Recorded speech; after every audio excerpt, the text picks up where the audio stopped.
everyone, my name is Ashley and welcome back to my channel, Worth to Read, where we talk about books that are worth spending your time reading.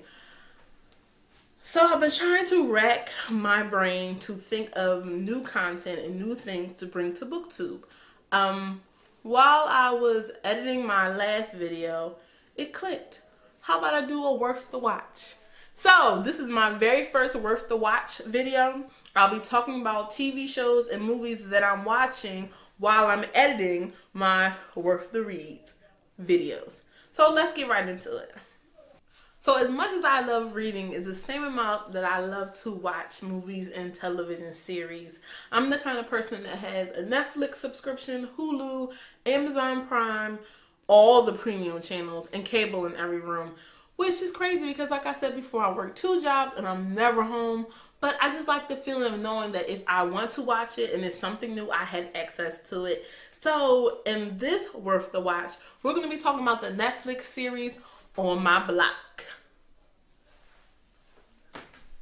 Now, I love Netflix. Everyone loves Netflix. Netflix is very popular. But recently I've noticed that 90% of the content on Netflix is a Netflix original series, movie, documentary, show, whatever you want to call it. Side note. So, I would love to see Netflix's financial books because, like I said, 95% of the content on Netflix is a Netflix original series. And we all know they pay millions or hundreds of millions of dollars to develop these movies. But a Netflix subscription is really cheap. Like, do people even have the DVD package subscriptions anymore? I mean, everybody just has streaming, right? So that's less than $10 a month. You have 100 million subscribers, so that's a lot of money, but you're spending a lot of money. They gave Dave Chappelle like close to $20 million to do one comedy special. How is Netflix making all this content, spending all this money, and still recouping? I wonder if they're publicly traded. I don't know. I'll look that up. But back to what I was saying. Yeah, so this series On My Block is about 4 friends that are growing up on the mean streets of Compton, Watts, that part of LA. To me, the series was more about friendship and taking care of each other and sticking together as friends than it was about the environment that they're growing up in. Now, let me let you know, the environment that they're growing up in is very dangerous. They're growing up around a lot of gangs, drugs, but they're your typical middle school children going to high school, which I also like because a lot of the teen shows are high school kids dealing with high school, and there's not many of middle school children developing into high school, which I work with middle school, and I think that's the age where you're going to either excel in middle school or you're going to start to lose everything in middle school, and then you get into high school and you're already lost. So I enjoy the fact that they started off as middle school children and they're developing into high school in the series. The first season is really about them entering high school and trying to stay together as friends. There's a very diverse cast. So when I say diverse, I mean there's people other than Caucasian because, you know, there's other than people out there in the world.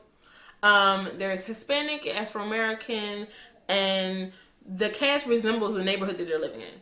The big issue in the neighborhood is gangs, and one of the main characters' brother is the leader of their gang, and he has bigger dreams and bigger aspirations than just being in the gang, but with the peer pressure of family, which, you know, it's hard when you want more than your family thinks you deserve.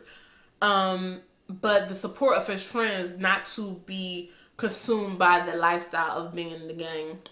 There's love in this series. There's comic relief. Jamal, which is the one of the main characters, is hilarious in this TV series. There's family, good and positive aspects of family. You know, family is not always, they don't always have your back And sometimes family can weigh you down more than friends. And in this series, they show how your family can really be a hindrance sometimes to you. And even though they wanted more and they aspired for more, they just fell into the routine that was consistent in the family.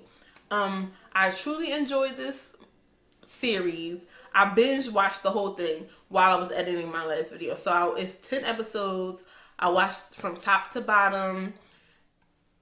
It's funny. I would consider it a comedy because there's a lot of comedy, but they do have things in there that is that make you think and make you wonder, you know, how people are choosing to live their life. Is it really their choice? I suggest this series on my block, worth the watch. It's definitely worth your time watching, binging it. If you are a Degrassi fan, or what's that new show? Famous in Love, or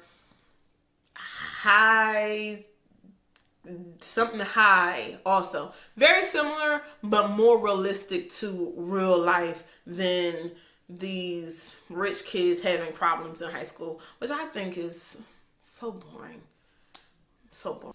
So if you liked this video, worth the watch, I figured it's my booktube channel. I can talk about what I want to talk about. If you enjoyed this video, like, comment, subscribe, and do a thumbs up. Say hello in the comments. If you're in Philly, say what's up. Have a great day. Many blessings. And watch on my block. Thumbs up. Thumbs up. Good job, Netflix. Peace out.